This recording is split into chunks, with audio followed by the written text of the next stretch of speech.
இறைவனின் ஆட்சியை இதயத்தில் ஏற்ற இறை குலமே வருக, இறை குலமே வருக. இறைவனின் ஆட்சியை இதயத்தில் ஏற்ற இறை குலமே வருக,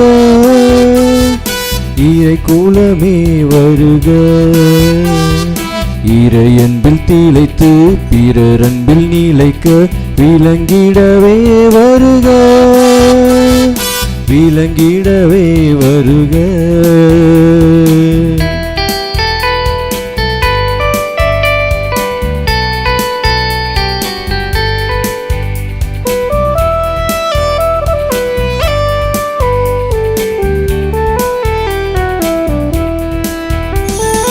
அன்பினில் நிலைப்பதும் மரப்பணி புரிவதும் அன்பர் நம் சிறப்பாகும். அடுத்தவர் நலனிலும் அகிலத்தில் உயிரிலும் அக்கறை நம் பொறுப்பாகும். இதனையே உணர்ந்திடும் இறை பலியில் இதயத்தால் பங்கேற்று பலியாவோம். இனி நம் வாழ்வால் திருப்பலி காண்போம். இறையன்பில் திளைத்து பிறரன்பில் நிலைக்க விளங்கிடவே வருக, விளங்கிடவே வருக. இறைவனின் ஆட்சியை இதயத்தில் ஏற்க இறை குலமே வருக, இறை குலமே வருக.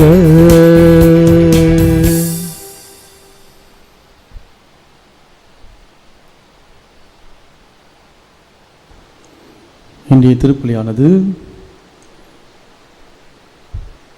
தன்னுடைய பிறந்த நாளை கொண்டாடும் பிரபுக்கு இறைவன் செய்த அனைத்து நன்மைகளுக்கு நன்றியாகவும், வாழ்வு என்ற அந்த கொடைக்கு நன்றி சொல்லியும், தொடர்ந்து இறைவனுடைய அபரிவிதமான ஆசீர்வாதங்கள் கிடைக்கவும், நினைத்த காரியம் நிறைவேறவும், நல்ல ஒரு எதிர்காலத்திற்காகவும் இவருடைய பெற்றோர் இந்த திருப்பலியை ஒப்புக் கொடுக்கிறார்கள். இன்று 35வது நினைவை லூயிஸ் செல்வராஜ் அவருடைய ஆன்ம இலைப்பாற்றிக்காக அவருடைய குடும்பத்தார் இந்த திருப்பலி ஒப்புக் கொடுக்கிறார்கள். மேலும் ஜஸ்டின் மெமிலா அவருடைய ஆன்ம இலைப்பாற்றிக்காக இந்த திருப்பலியானது ஒப்புக் கொடுக்கப்படுகிறது. திருவாளர் ஆண்டனி அவருடைய ஆன்ம இலைப்பாற்றிக்காகவும் இந்த திருப்பலிலே நாம் பக்தியோடு ஜெபிக்கிற இந்த வேளையிலே தொடர்ந்து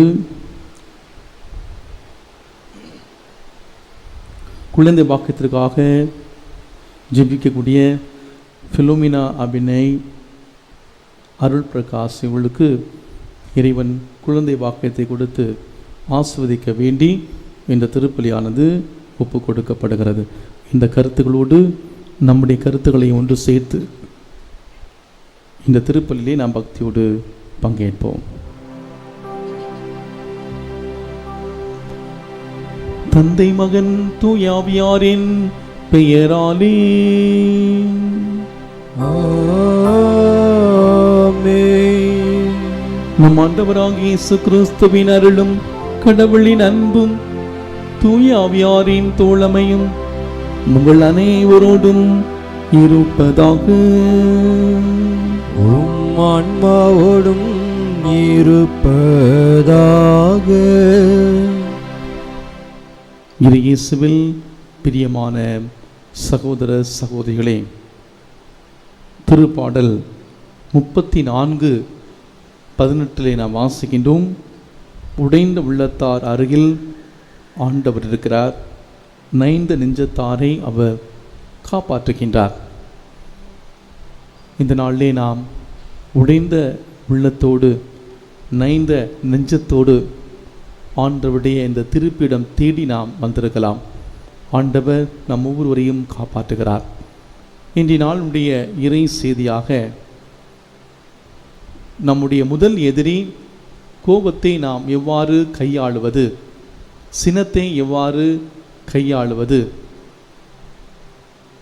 சினத்தினால் நமக்கு ஏற்படக்கூடிய தீமைகள் என்ன நாம் எவ்வாறு ஒருவர் மற்றொருவோடு நல்லுறவிலே வாழ வேண்டும் என்பதை இந்த இறைவார்த்தையின் மூலமாக ஆண்டவர் நமக்கு கற்பிக்கிறார். எனவே அன்பார்ந்தவர்களே, இந்த நாளிலே நம்முடைய வாழ்விலே ஒரு நல்ல உறவோடு ஒருவர் மற்றோடு வாழ தவறிய அந்த தருணங்கள், தேவையில்லாமல் கோபப்பட்டு நம்முடைய வாழ்வை அழித்த, நம்முடைய வாழ்வை தொலைத்த அந்த நேரங்களெல்லாம் நினைத்து பார்த்து ஆண்டவருடைய மன்னிப்பை பெற்றுக்கொள்வோம்.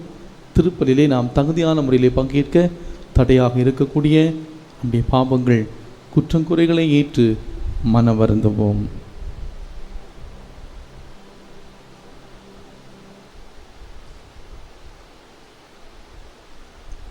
இல்லாமல் இறைவனிடமும் சகோதர சகோதரிகளே, உங்களிடமும் நான் பாவியனை ஏற்றுக்கொள்கின்றேன். ஏனெனில் என் சிந்தனையாலும் சொல்லாலும் செயலாலும் கடமையில் தவறியதாலும் பாவங்கள் பல செய்தேன். என் பாவமே, என் பாவமே, என் பெரும் பாவமே.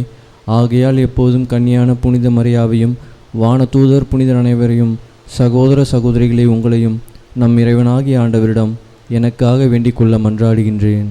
இல்லாமல் இறைவன் மீது இரக்கம் வைத்து நம் பாவங்களை மன்னித்து நம்மை முடிவில்லா வாழ்வுக்கு அழைத்து செல்வாராக. ஆமேன்.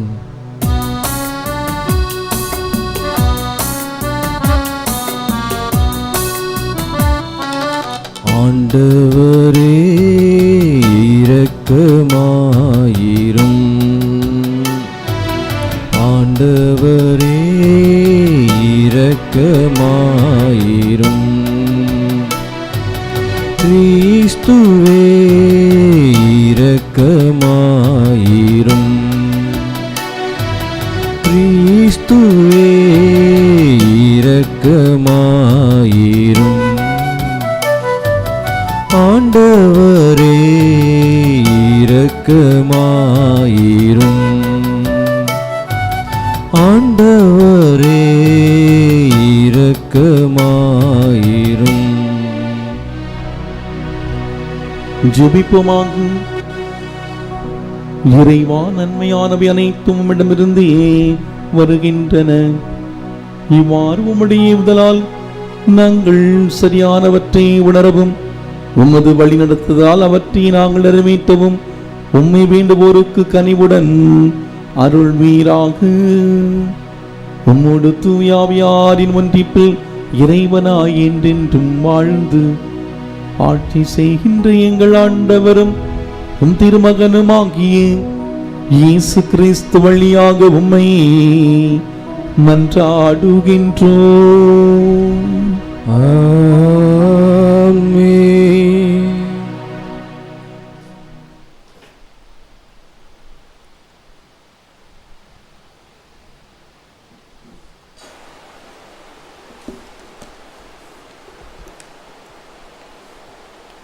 முதல் வாசகம். கடவுளே எங்கள் உள்ளங்களில் அவரது ஒளியை வீச செய்தார்.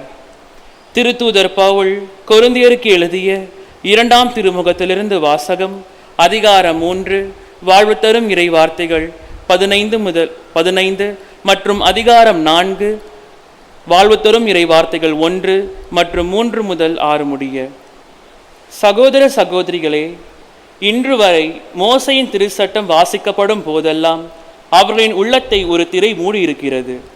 ஆனால் ஆண்டவர்பால் திரும்பினால் அந்த திரை அகற்றப்படும். இங்கே ஆண்டவர் என்பது தூய ஆவியாரை குறிக்கிறது. ஆண்டவரின் ஆவியார் இருக்கும் இடத்தில் விடுதலை உண்டு.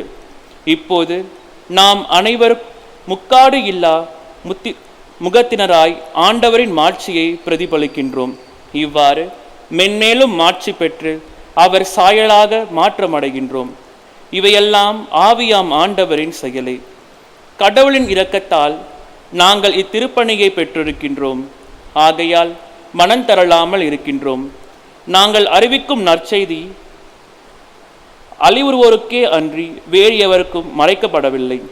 இவ்வுலகின் தெய்வம் நம்பிக்கை கொண்டிராதோரின் அறிவு கண்களை குருடாகிவிட்டது. எனவே அவர்கள் கடவுளின் சாயலாய் விளங்கும் கிறிஸ்துவின் மாட்சி பொருந்திய நற்செய்தி ஒளியை காண முடிவதில்லை. நாங்கள் எங்களை பற்றி அல்ல, இயேசு கிறிஸ்துவை பற்றியே அறிவிக்கிறோம். அவரே ஆண்டவர் என பறைசாற்றி வருகிறோம். நாங்கள் இயேசுவின் பொருட்டு வந்த உங்கள் பணியாளர்களே, இருளிலிருந்து ஒளி தோன்றுக என்று சொன்ன கடவுளே எங்கள் உள்ளங்களில் அவரது ஒளியை வீச செய்தார். அது கிறிஸ்துவின் திருமுகத்தில் வீசும் கடவுளின் மாட்சியாகிய அறிவொளியே.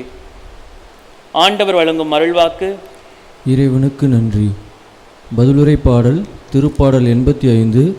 நீங்கள் பாட வேண்டிய பல்லவி, நம் நாட்டில் அவரது மாட்சி குடிகொள்ளும்.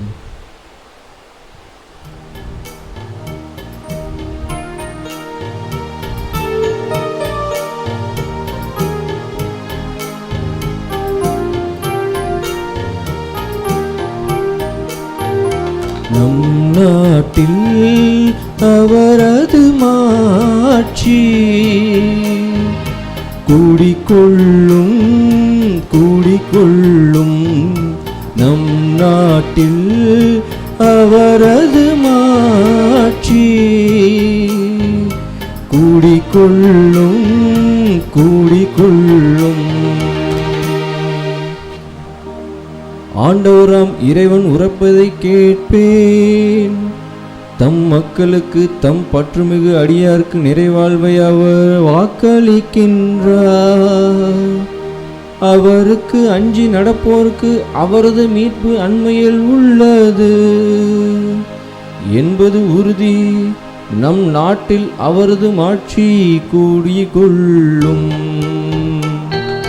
நம் நாட்டில் அவரது மாட்சி குடிகொள்ளும் குடிகொள்ளும். நம் நாட்டில் அவரது மாட்சி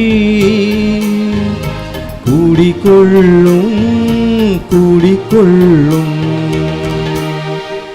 அவருக்கு அஞ்சி நடப்போருக்கு அவரது மீட்பு அண்மையில் உள்ளது. பேரன்பும் உண்மையும் ஒன்றையென்றும் சந்திக்கும். நீதியும் நிறைவாழ்வும் ஒன்றையென்று முத்தமிடும். மண்ணின்று உண்மையை முளைத்தெழும், விண்ணின்று நீதி கீழ் நோக்கும். நம் நாட்டில் அவரது மாட்சி குடிகொள்ளும் குடிகொள்ளும். நம் நாட்டில் அவரது மாட்சி குடிகொள்ளும் குடிகொள்ளும். நல்லதே ஆண்டவர் அருள்வார், நல் விளைவை நம் நாடு நல்கும். நீதி அவர் முன் செல்லும், அவர்தம் அரிச்சூடர்களுக்கு வழி வகுக்கும். நம் நாட்டில் அவரது மாட்சி குடிகொள்ளும் குடிகொள்ளும். நம் நாட்டில் அவரது மாட்சி குடிகொள்ளும் குடிகொள்ளும்.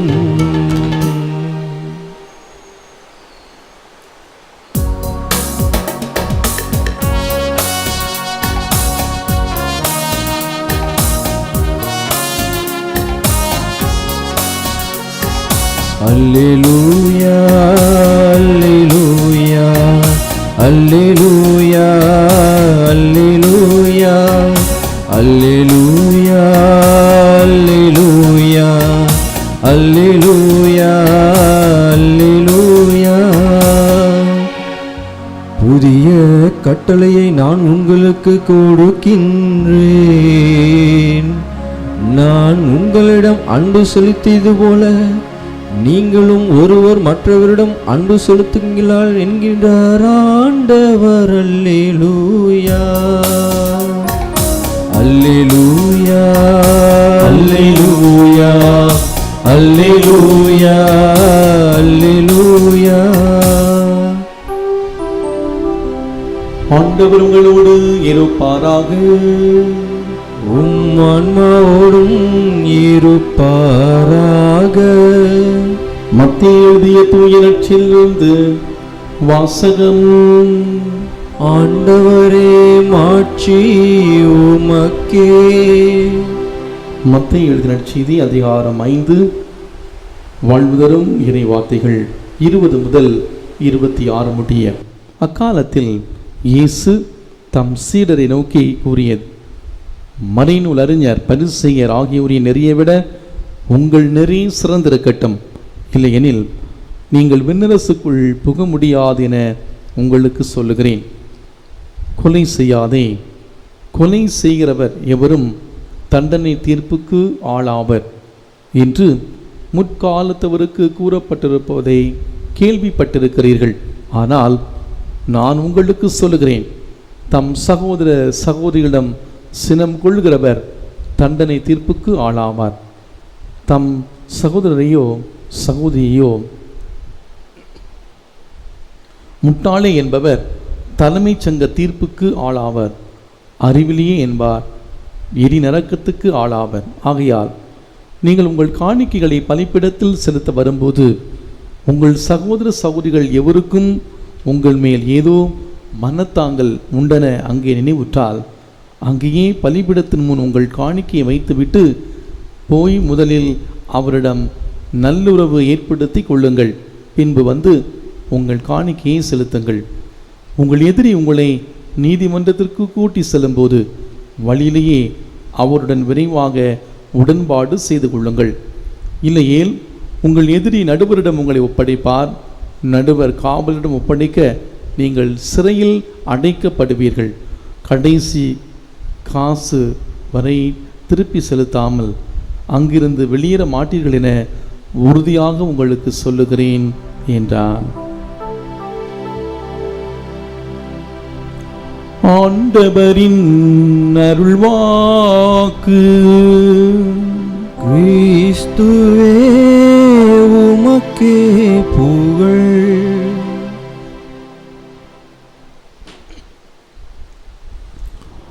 தம் சகோதர சகோதரிகளிடம் சினம் கொள்கிறவர் தண்டனை தீர்ப்புக்கு ஆளாவர். ஒரு சில நாட்களுக்கு முன்பாக கடந்த வாரத்திலே ஒருவர் என்னை சந்தித்து தேம்பி தேம்பி அழ ஆரம்பித்தார். என்னுடைய மனைவி வீட்டை விட்டு வெளியே போ என்று சொல்லிவிட்டாள். என்ன திண்டச்சோறுன்னு சொல்லிட்டாள். இந்த வீட்டில் இருக்கிறது உனக்கு லாய்க்கு இல்லை, எனக்கு வேலை இல்லை ஃபாதர், வீட்டில் இருக்கிறேன், என்னுடைய மனைவியும் பிள்ளைகளும் என்னை மதிக்க மாட்டேங்கிறாங்க, பல முறை தற்கொலை செய்யலாம் என்று நினைத்திருக்கிறேன், என்னை பார்த்தாலே எரிந்து விழுகிறார்கள், கோபப்படுகிறார்கள், என்னை அலட்சியப்படுத்துகிறார்கள், கெட்ட கெட்ட வார்த்தையிலே பேசுகிறார்கள், என்னால் தாங்க முடியலை அப்படின்னு மன வருத்தத்தோடு என்னோடு பகிர்ந்து கொண்டே அழுது கொண்டிருந்தார். அன்பானவர்களே, கோபம் என்பது எல்லாருக்குமே இயல்பாக வரக்கூடிய ஒன்றுதான்.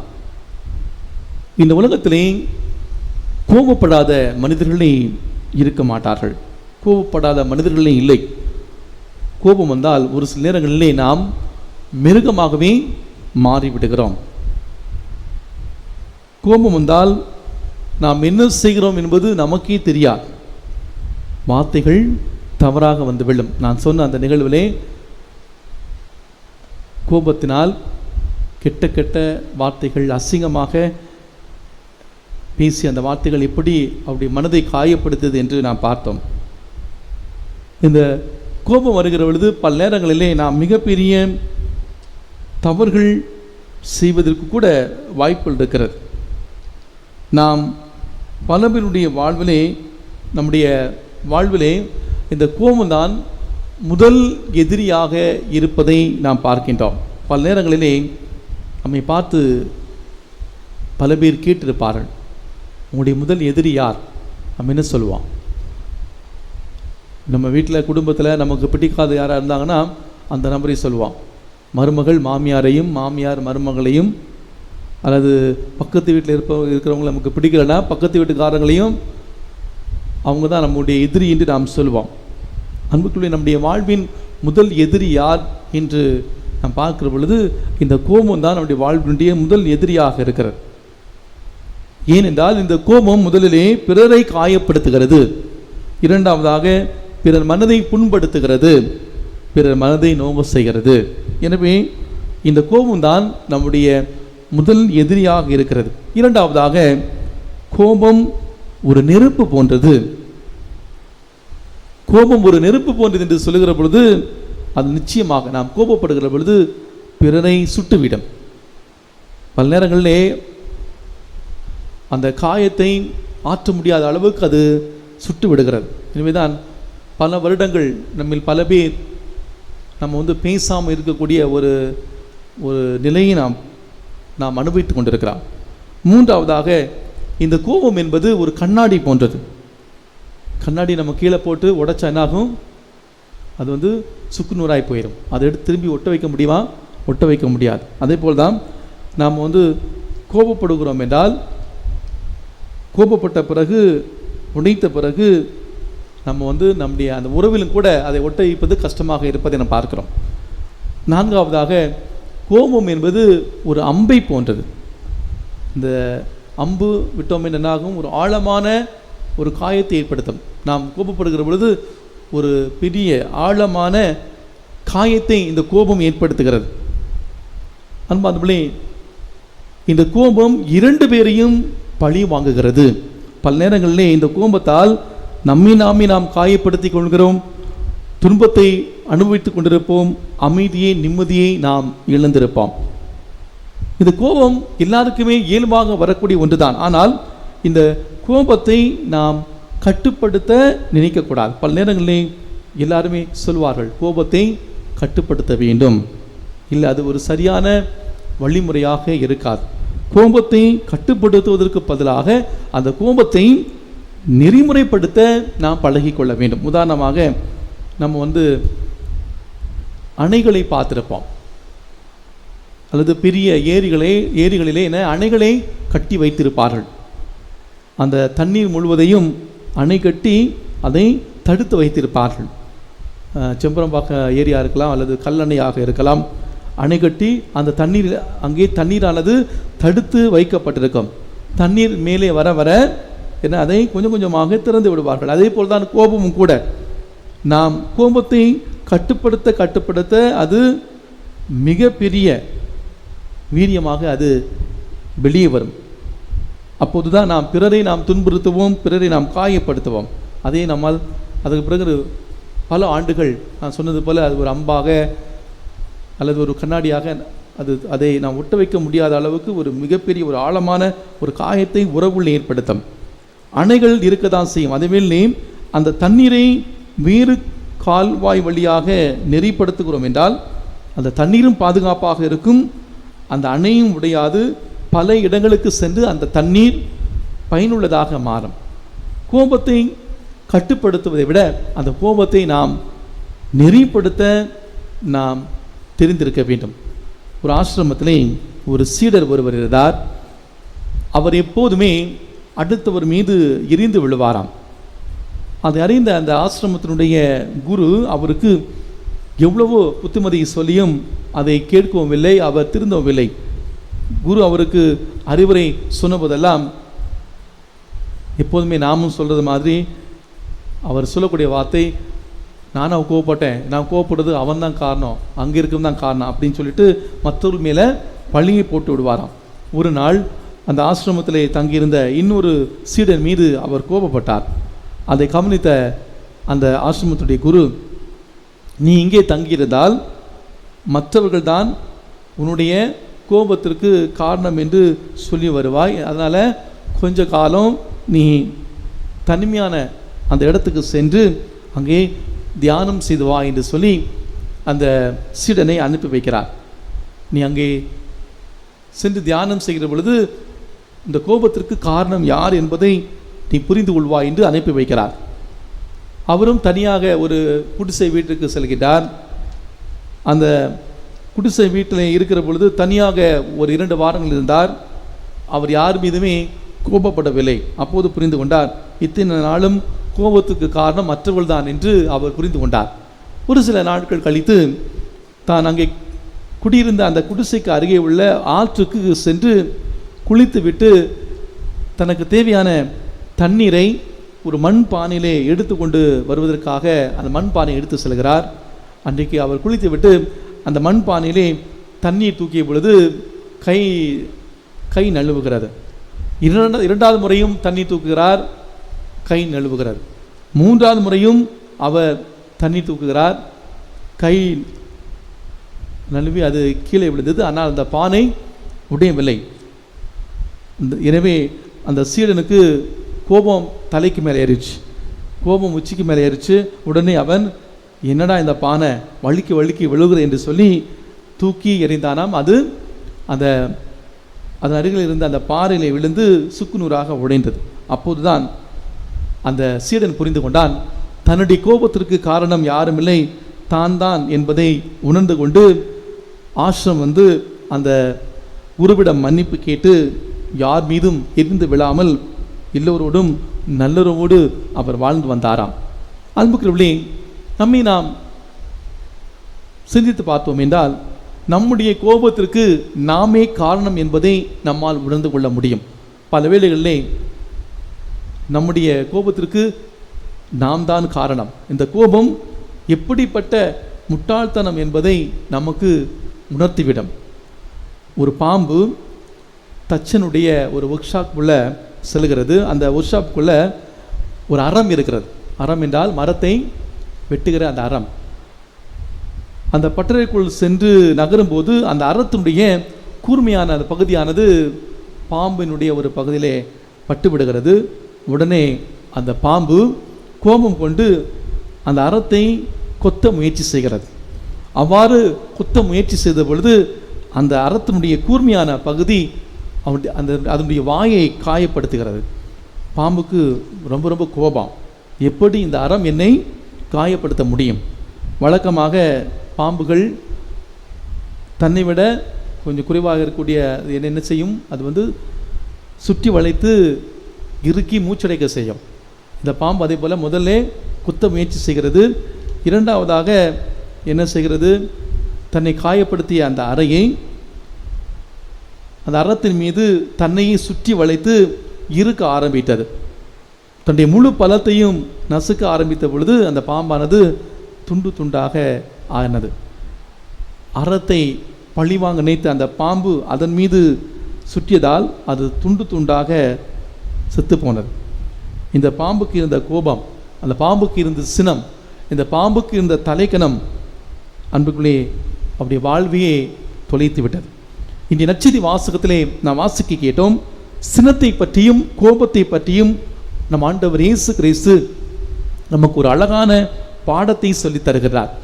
இறை அன்பையும் பிறர் அன்பையும் ஒன்றோடொன்று பின்னி பிணைந்து ஒரு மனிதன் கடவுளை அன்பு செய்கிறேன் என்று சொல்லிவிட்டு கடவுளுடைய சாயலில் இருக்கக்கூடிய அயலானை, பிறரை, சக மனிதரை அவன் மீது வெறுப்பையும் கோபத்தையும் காண்பித்தான் என்றால் அவன் கடவுளுக்கு செலுத்துகிற அந்த காணிக்கைகளையும் வழிபாடுகளையும் கடவுள் ஏற்றுக்கொள்ள மாட்டார் என்ற செய்தியை இன்றைய இறைவார்த்தை வழிபாட்டின் மூலமாக ஆண்டவர் நம் முன் வைக்கிறார். அன்புக்குள்ளே, நம்முடைய வாழ்விலே கோபம் என்பது ஆபத்தானது.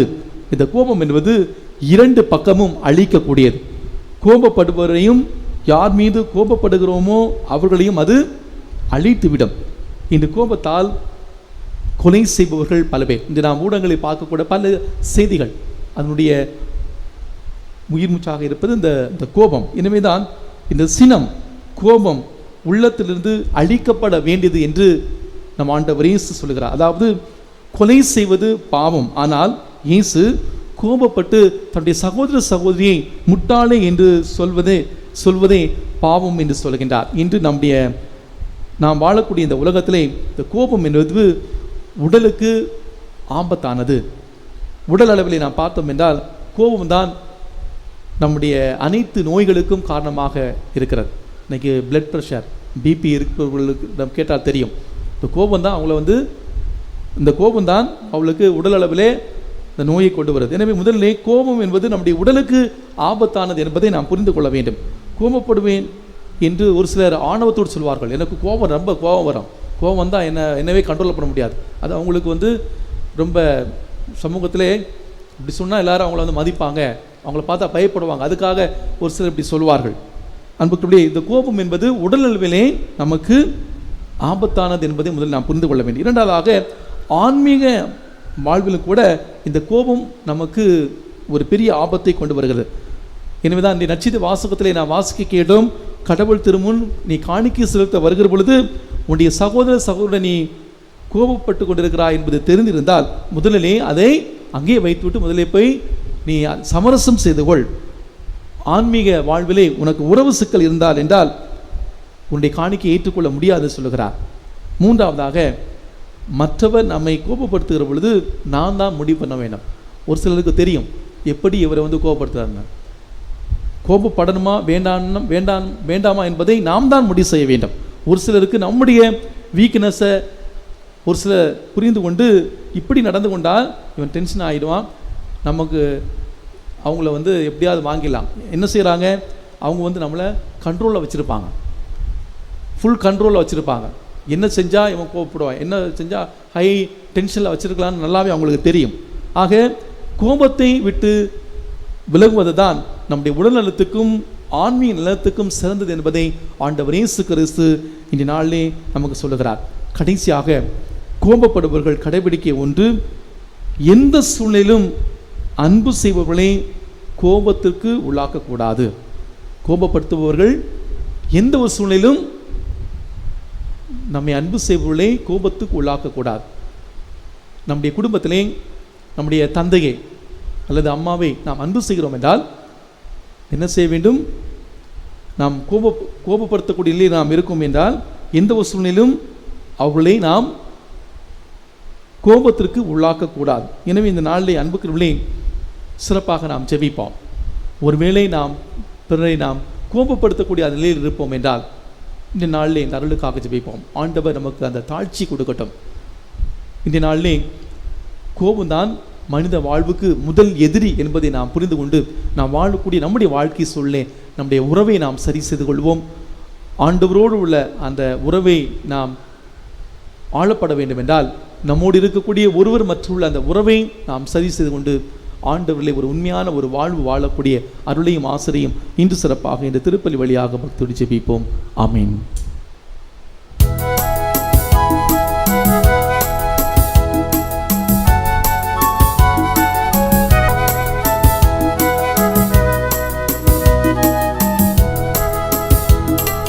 கைகளில் கொணர்ந்தும் காணிக்கை காலடி படைத்தும் காணிக்கை. கைகளில் கொணர்ந்தும் காணிக்கை காலடி படைத்தும் காணிக்கை. இதை ஏற்று உனதை மாற்றி பலியாய் மாற்றும் பரமனே. இதை ஏற்று உனதை மாற்றி பலியாய் மாற்றும் பரமனே. கைகளில் கொணர்ந்தோம் காணிக்கை காலடி படைத்தோம் காணிக்கை.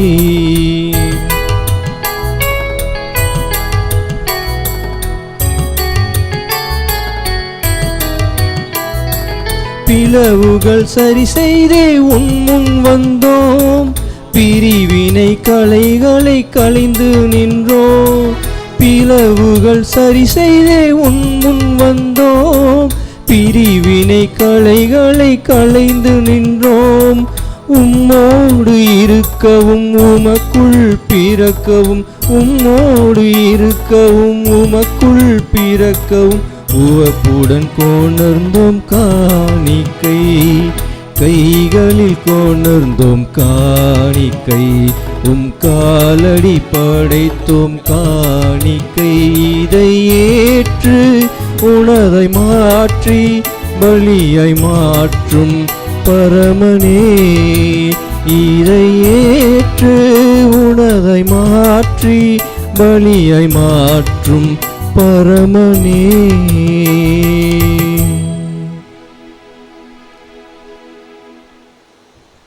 சகோதர சகோதரிகளே, என்னுடையதும் உங்களுடையதுமான இந்த பலி எல்லாமல்ல தந்தையாகிய கடவுளுக்கு ஏற்றதாகும்படி ஜெபியுங்கள். ஆண்டவர் தமது பெயரின் புகழ்ச்சிக்காகவும் மாட்சிக்காகவும் நமது நன்மைக்காகவும் புனித திருவை அனைத்தின் நலனுக்காகவும் உமது கையினின்று இப்பலியை ஏற்றுக்கொள்வாராக. ஆண்டவரே, இரக்கத்துடன் எங்கள் பணியை கண்ணோக்கி உம்மை வேண்டுகின்றோம். அதனால் நாங்கள் உமக்கு ஒப்பு கொடுக்கும் இக்காணிக்கு உமக்கு ஏற்றதாகி எங்கள் அன்பை வளர்ப்பதாக எங்கள் ஆண்டவராகிய கிறிஸ்து வழியாக உம்மை மன்றாடுகின்றோம். ஆமென். ஆண்டவர் உங்களோடு இருப்பாராக. உம் ஆன்மாவோடும் இருப்பாராக. இதயங்களை மேலே எழுப்புங்கள். ஆண்டவரிடம் எழுப்பியுள்ளோம். நம் இறைவனாகிய ஆண்டவருக்கு நன்றி பாடுவோம். அது தகுதியும் நீதியும் ஆனதே. ஆண்டவரே, தூயவரான தந்தையே, என்றும் உள்ள எல்லாமல்ல இறைவா, இந்நாளும் எவ்விடத்திலும் நாங்கள் உமக்கு நன்றி செலுத்துவது மெய்யாகவே தகுதியும் நீதியும் மாகும். எங்கள் கடமையும் மீட்புக்குரிய செயலும் ஆகும். ஏனில் எங்கள் புகழரை உமக்கு தேவையன்று, ஆயினும் நாங்கள் உமக்கு நன்றி செலுத்துவது மதற்குடையாலேயே நாங்கள் உம்மை புகழ்ந்துரைப்பது மது ஆட்சியை மீதிப்படுத்தாதெனினும் எங்கள் ஆண்டவராகிய கிறிஸ்து வழியாக நாங்கள் மீட்படைய பயன்படுகின்றது. ஆகவே வானக தூதத்திரளோடு ஒன்று சேர்ந்து நாங்கள் உம்மை புகழ்ந்தேத்தி மகிழ்ச்சியுடன் அறிக்கையிட்டு ஒரே குரலில் பாடுவதாவது: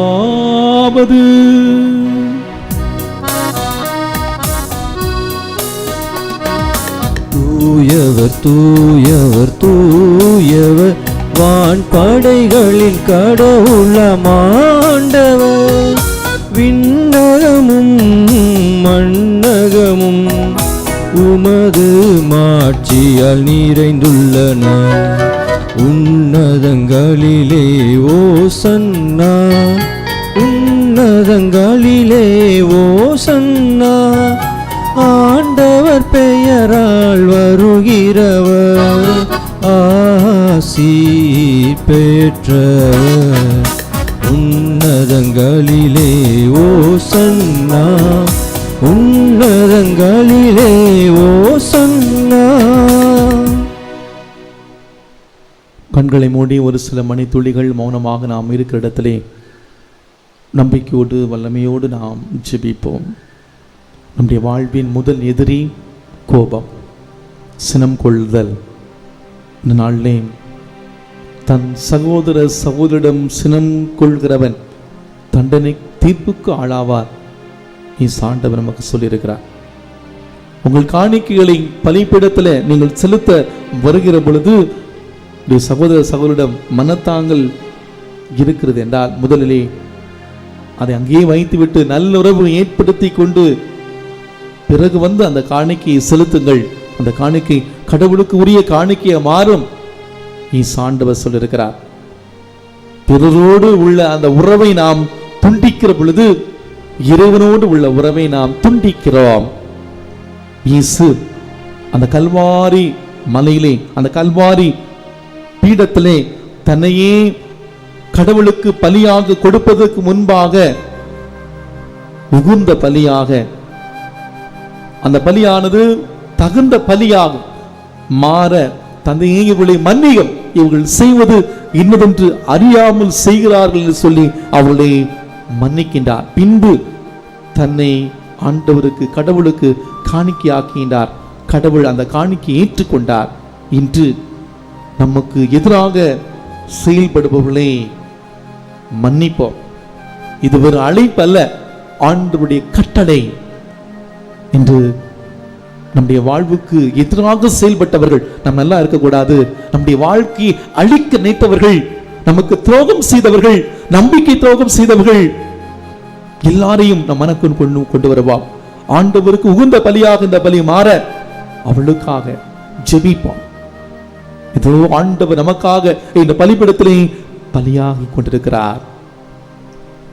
இந்த பவுல் எபேசியருக்கு எழுதிய புத்தகம் 4ஆம் அதிகாரம் 26வது வசனத்தில் நான் வாசிக்கின்றோம். பொழுது சாய்வதற்குள் உங்கள் சினம் தனியட்டும். பொழுது சாய்வதற்குள் உங்கள் சினம் தனியட்டும். ஆண்டவரே, உம்முடைய சினம் ஒரு நொடி பொழுதே இருக்கும், உம்முடைய கருணையோ வாழ்நாள் முழுவதும் இடிக்கும். திருப்பாடல் 30:5 நான் வாசிக்கிறோம். நம்முடைய கடவுள் அன்புள்ளவர், கருணையுள்ளவர், மன்னிப்பவர். இது ஆண்டவர் நம்ம ஒவ்வொருவரையும் பார்த்து கொண்டிருக்கிறார். இதோ ஆண்டவர் நம்ம ஒவ்வொருவரையும் பார்த்து கொண்டிருக்கிறார். இந்த நாளை ஆண்டவருடைய கரங்களில் ஒப்புக் கொடுப்போம். ஆண்டவர் வல்லமையாய் இந்த நாளை வழிநடத்தட்டும். சிறப்பாக இந்த கொரோனா பெருந்தொற்றில் பாதிக்கப்பட்டு தனிமைப்படுத்தி இருப்பவர்கள், மருத்துவமனையில் இருப்பவர்கள், பல்வேறு நிலைகளிலே சிகிச்சை பெற்றுக் கொண்டிருப்பவர்களுக்காக ஜெபிப்போம். இந்த சமூகத்தை காக்க போராடி கொண்டிருக்கக்கூடிய இந்த நாட்டு தலைவர்கள், அரசியல் தலைவர்கள், மேலும் அக்கறையோடு பொறுப்போடு செயல்படக்கூடிய முன்கள பணியாளராக பணியாற்றக்கூடிய ஒவ்வொருவருக்காக ஜெபிப்போம். எத்தனையோ குழந்தைகள் தங்களுடைய பெற்றோரை இழந்து நடு தெருவிலே தவிக்கக்கூடிய இந்த சூழ்நிலை ஆண்டவர்களுக்கு ஆறுதலாக இருக்கட்டும். நல்ல உள்ளம் கொண்ட தன்னார்வ தொண்டர்கள் இந்த பிள்ளைகளை பேணி காக்கக்கூடிய இந்த பொறுப்பு எடுக்க சிறப்பாக இந்த உலகத்திற்காக ஜெபிப்போம். கடவுளால முடியாத காரியம் எதுவுமே கிடையாது. இயேசுவால் ஆகாத காரியம் எதுவுமே கிடையாது. இயேசுவால் எல்லாமே கூடும், எல்லாமே முடியும். நாம் யாருக்கெல்லாம் நாம் ஜெபிக்க வாக்குறுதி கொடுத்திருக்கிறோமோ அவர்களுக்காக ஜெபிப்போம். ஆண்டவர் அவர்களை இந்த நேரத்தை தொடட்டும். உடைந்த உள்ளத்தார் அருகிலே ஆண்டவர் இருக்கிறார். இந்த ஏழை கூவி அழைக்கிற பொழுது அவனுக்கு செவி சாய்த்து எல்லா நெருக்கடியிலிருந்தும் விடுதலை கொடுக்கிறார். திருப்பாடல் 34:6 நாம் வாசிக்கின்றோம். இந்த ஏழை கூவி அழைத்தான், ஆண்டவர் கண் நோக்கினார். ஆண்டவர் பார்க்கிறார், நம்ம ஒருவரையும் பார்க்கிறார், நம்ம ஒருவரையும் பார்க்கிறார். மகனே, மகளே, உன் கஷ்டங்கள் எனக்கு தெரியும், உன் துன்பங்கள் எனக்கு புரியும். நீ கவலைப்படாத, நீ கவலைப்படாத, நான் இருக்கிறேன். நம்முடைய வாழ்க்கையை ஒப்புக் கொடுப்போம். நம்முடைய வாழ்வின் அதிபதி இந்த தேவன் தான். இந்த தேவனின்றி ஒரு சின்ன ஒரு அசைவு கூட நம்முடைய வாழ்க்கை நடக்காது. எல்லா நன்மைக்கு இன்னைக்கு சொல்லுவ, ஆண்டவரே, இந்த சினத்தை, இந்த கோபத்தை கையாளுகிற ஒரு நல்ல மனப்பாங்கு எனக்கு தாங்க. ஜெபிங்க. இந்த கோபத்தால் உங்களுடைய வாழ்வு உடைபட்டு கிடக்கிறதா?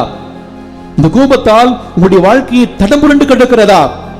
ஆண்டவரே சொல்லுங்க, ஆண்டவரே, என்னை ஒரு புதிய மனிதனா, ஒரு புதிய மனுஷியா மாத்துங்க. ஆண்டவரே, நான் மாறணும், என்னுடைய வாழ்க்கை மாறணும், என்னை மாற்றுங்க. ஆண்டவரே, அதை மாத்துவோம். இன்று இந்த இடத்துல நடக்கட்டும். ஆண்டவரே, இயேசு ஜெபித்த அந்த ஜெபத்தை நாம ஜெபிப்போம்.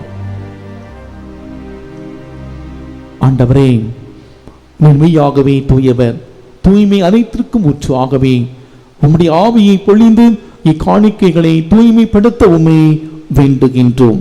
இவ்வாறு எங்கள் ஆண்டவர் இயேசு கிறிஸ்துவின் உடலும் இரத்தமுமாக எங்களுக்கு இவை மாறவனவாக. அவர் பாடுபட உள்ளம் கனிந்து தம்மை கையளித்த போது அப்பத்தை எடுத்து நன்றி செலுத்தி அதை பிட்டு தம் சீடர்களுக்கு அளித்து அவர் கூறியதாவது, அனைவரும் இதிலிருந்து பெற்று உண்ணுங்கள், ஏனெனில் இது உங்களுக்காக கையளிக்கப்படும் என் உடல்.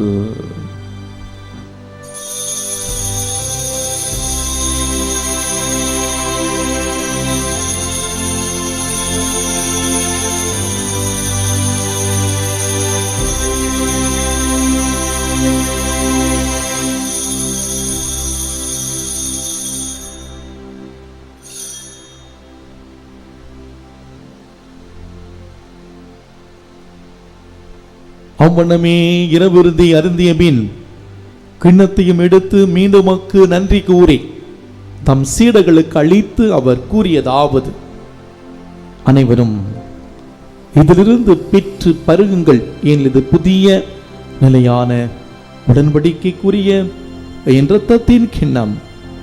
இது பாவ மன்னிப்புக்கென்று உங்களுக்காகவும் பலருக்காகவும் சிந்தப்படும். இதை என் நினைவாக செய்யுங்கள்.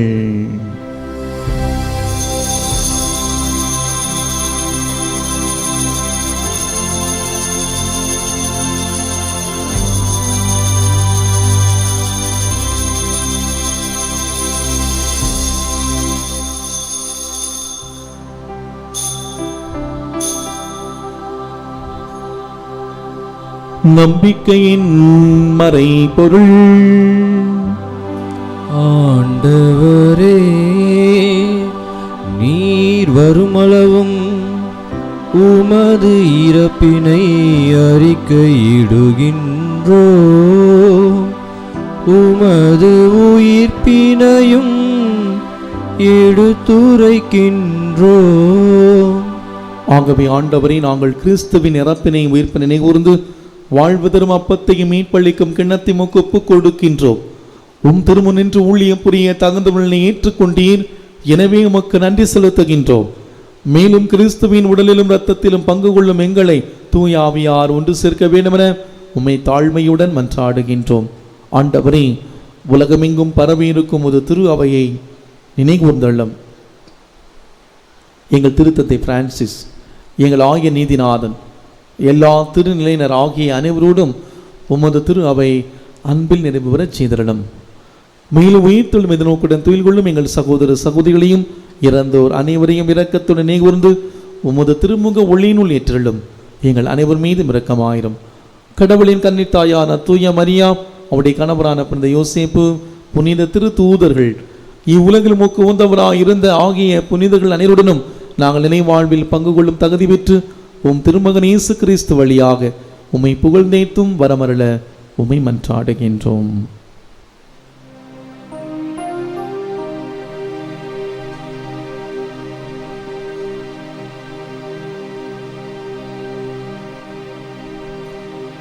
இவர் வழியாக இவரோடு இவரில் எல்லாம் வல்ல இறைவனாகிய தந்தையே, தூயாவியாரின் ஒன்றிப்பில் எல்லா புகழும் ஆட்சியும் என்றென்று உமக்கு உரியதே. ஆமென், ஆமென், ஆமென்.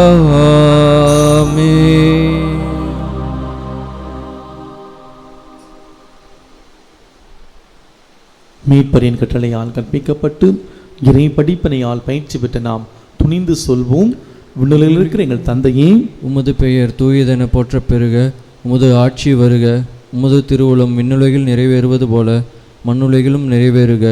எங்கள் அன்றாட உணவை இன்று எங்களுக்கு தாரும். எங்களுக்கு எதிராக குற்றம் செய்வோரை நாங்கள் மன்னிப்பது போல எங்கள் குற்றங்களை மன்னியும். எங்களை சோதனையில் விழவிடாதேயும், தீமையிலிருந்து எங்களை விடுவித்தருளும். ஆண்டவரே, தீமை அனைத்திலும் எங்களை விடுவித்து எங்கள் வாழ்நாளில் அமைதியை கனிவுடன் அருள உம்மை மன்றாடுகின்றோம். உமது இரக்கத்தின் உதவியால் நாங்கள் பாவத்திலிருந்து எப்போது விடுதலை பெற்று யாதொரு கலக்கமுமின்றி நலமாயிருப்போமாக. நாங்கள் நம்பியிருக்கும் பேரின்ப வாழ்வையும் மீட்பராம் இயேசு கிறிஸ்துவின் வருகையும் மகிழ்ச்சியுடன் எதிர்பார்த்திருக்கின்றோம். ஏனெனில் ஆட்சியும் வல்லமையும் ஆட்சியும் என்றென்றும் உமதே. ஆண்டவர் இயேசு கிறிஸ்துவே, அமைதி உங்களுக்கு விட்டுச் செல்கிறேன், என் அமைதி உங்களுக்கு அளிக்கிறேன் என்று உம் திருத்தூதர்களுக்கு மொழிந்தேனே. எங்கள் பாவங்களை பாராமல் உமது திரு அவையின் நம்பிக்கையை கண்ணோக்கி உமது திருவிழத்திற்கு ஏற்ப அதற்கு அமைதி ஒற்றுமையும் அளித்திருள்வீராக. என்றென்றும் வாழ்ந்து ஆட்சி செய்கின்றவர் நீரே. ஆமென். ஆண்டவருடைய அமைதி உங்களோடு என்றும் இருப்பதாக. உம் ஆன்மாவோடும் இருப்பதாக. ஆண்டவர் தருகிற அமைதியை ஒருவர் மற்றோடு மகிழ்ச்சியோடு அறிவித்து மகிழ்வோம். சமாதானம்.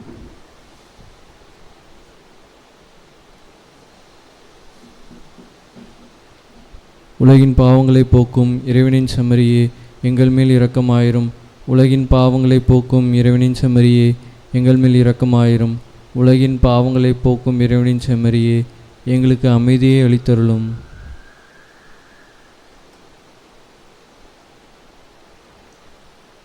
இது நம் ஆண்டவர் இயேசு கிறிஸ்து. இவரே இறைவனின் செம்மறி, உலகின் பாவங்களை போக்குகின்றவர். செம்மறியின் விருதுக்கு அழைக்க பெற்றோர் பேர் பெற்றோர். ஆண்டவரே, நீர் என் இல்லத்தில் எழுந்தருள நான் தகுதியற்றவன். ஆனால் ஒரு வார்த்தை மட்டும் சொல்லி அருளும், எனது ஆன்மா நலமடையும். கிறிஸ்துவின் திருவுடலும் திரு ரத்தமும் நம் ஒவ்வொருவரையும் காத்து நம்மை நிலை வாழ்வுக்கு அழைத்து செல்வதாக. ஆமேன்.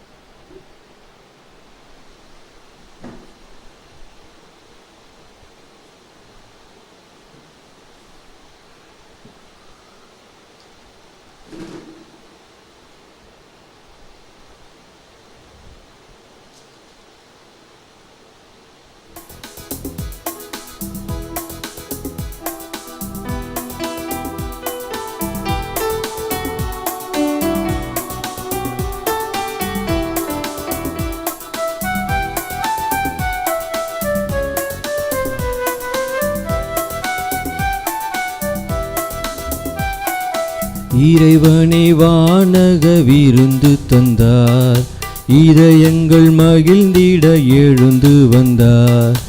இறைவனை வானக விருந்து தந்தார், இதயங்கள் மகிழ்ந்திட எழுந்து வந்தார். இறைவனின் படியேறி என்னை தந்தேன், விருந்துண்டேன், உன்னிடத்தில் என்னாலுமே சரணடைந்தேன். இறைவனை வானக விருந்து தந்தார், இதயங்கள் மகிழ்ந்திட எழுந்து வந்தார்.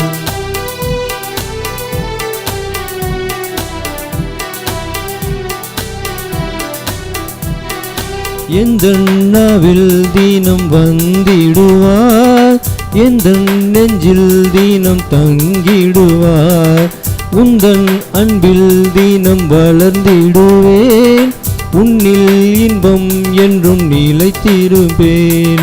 திருவிருந்தே தேனமுதே திருவடி பணிகின்றேன். திருவிருந்தே தேனமுதே திருவடி பணிகின்றேன். மலராக மலர்ந்து வந்தேன், மனதினிலே பூசை செய்தேன், பூசை செய்தேன், பூசை செய்தேன். இறைவனே வானக விருந்து தந்தார், இதயங்கள் மகிழ்ந்திட எழுந்து வந்தார்.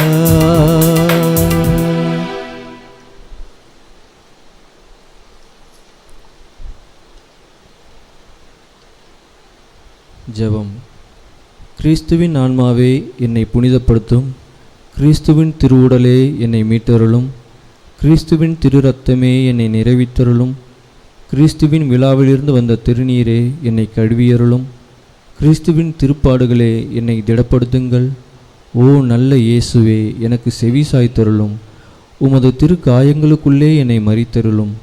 உம்மை விட்டு ஒருபோதும் என்னை பிரிவிடாதேயும், தீய எதிரியிடமிருந்து என்னை காத்தருளும். என் மரண நேரத்தில் நீர் என்னை அழைத்து உம்முடைய புனிதர்களோடு எக்காலமும் உம்மை புகழ எனக்கு வரமருளும். ஆமீன்.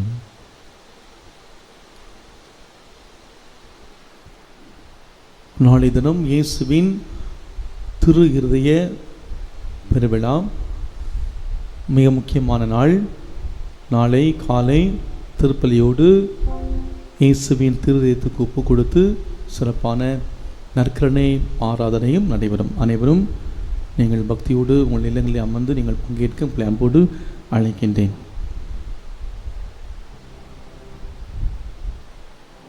ஆண்டவர் என் கற்பாரை, என் புகலிடம், என் மீட்பர், என் கடவுளே எனக்கு துணைவர். நன்றி கூறி மன்றாடுவோமாக. ஆண்டவரே, நலமளிக்கும் உம்முடைய செயல் எங்களை தீய நாட்டுகளிலிருந்து விடுவிக்க உம்மை வேண்டுகின்றோம். இவை எங்களை நேரிய வழியில் நடத்தி செல்ல கனிவுடன் அருள்வீராகும். எங்கள் ஆண்டவராகிய கிறிஸ்து வழியாக உம்மை மன்றாடுகின்றோம். ஆமென். ஆண்டவர் உங்களோடு இருப்பாராக. உம் ஆன்மாவோடும் இருப்பாராக. எல்லாம் வல்ல இறைவன் தந்தை, மகன், தூயாவியார் நமக்கு ஆசீர் வழங்குவாராக. ஆமென். சென்று வாழுங்கள், வாழ்க்கை பலி தொடர்கின்றது. இறைவனுக்கு நன்றி.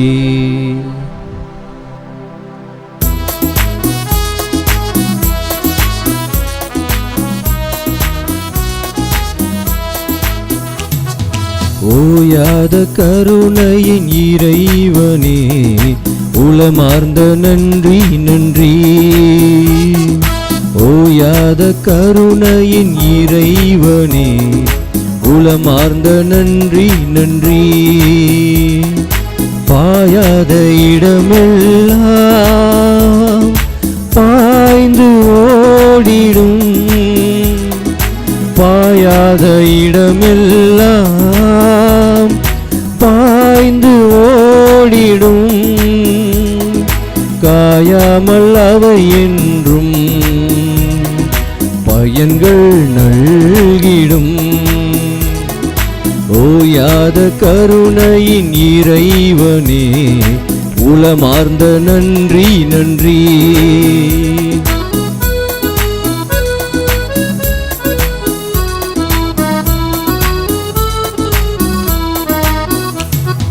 காலங்கள் மாறலாம், கடல் வற்றி போகலாம், ஆனால் உன் கருணையோ மாறாதது. மலை சாய்ந்து போகலாம், மணல் கல்லாய் போகலாம், ஆனால் உன் கருணையோ தீராதது. மாறாத இறைவா, தீரா உன் கருணையை இரவாத வரையில் மறவாது புகழ்வேன். மாறாத இறைவா, தீரா உன் கருணையை இரவாத வரையில் மறவாது புகழ்வேன். ஓயாத கருணையின் இறைவனே, உளமார்ந்த நன்றி நன்றி. ஓயாத கருணையின் இறைவனே, உளமார்ந்த நன்றி நன்றி. தந்தை, மகன், தூயாவியின் பெயராலே ஆமேன். கிறிஸ்து ராஜா வாழ்க. உம்முடைய ராஜ்யம் வருக. மரியே வாழ்க.